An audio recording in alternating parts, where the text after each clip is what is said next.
agree with what Mehran said, that we need to be behind the Baloch people in trying to lobby their voices, in trying to be available with global media, global academia, which is what we are not doing at the moment.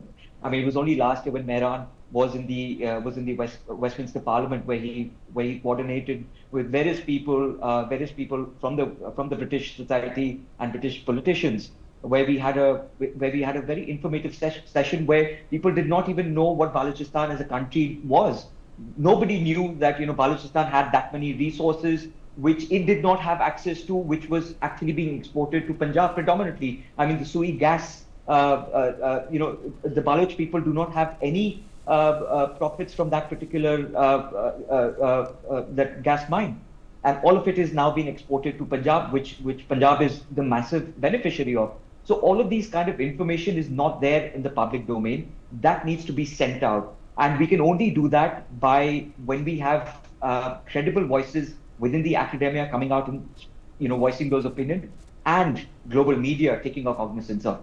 The reason why the Gaza protests have taken such a shape, despite the kind of false narratives that exist in the Western academia, it's predominantly because of the way the academia and the nexus of academia and journalism and the various countries lobbying for Gaza have actually laid it out. The point of contention is that at this point, there is nobody behind Balochistan. The people of Balochistan are predominantly fighting this battle on their own, with a little bit of assistance from their diaspora in UAE, in Oman, Bahrain, Netherlands, etc. But other than that, they really have nobody else fending for themselves, and it's all down to them, fighting against the brutal and barbaric Pakistani army. To the next question, which is the China-US nexus, for both China and United States, a divided Pakistan is no good.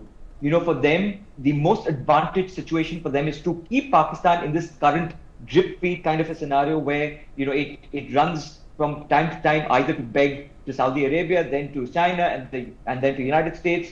And that is the best case scenario for the West, which is why, despite Pakistan being the epicenter of global terrorism, there is a mindless political correctness and a mindless silence on who and what Pakistan really stands for. It is not an army that owns the country. Sorry, it is not a country which owns the army. It is the army which actually owns the country, which is why everybody wants to deal with the Pakistani establishment instead of dealing with the Pakistani polity.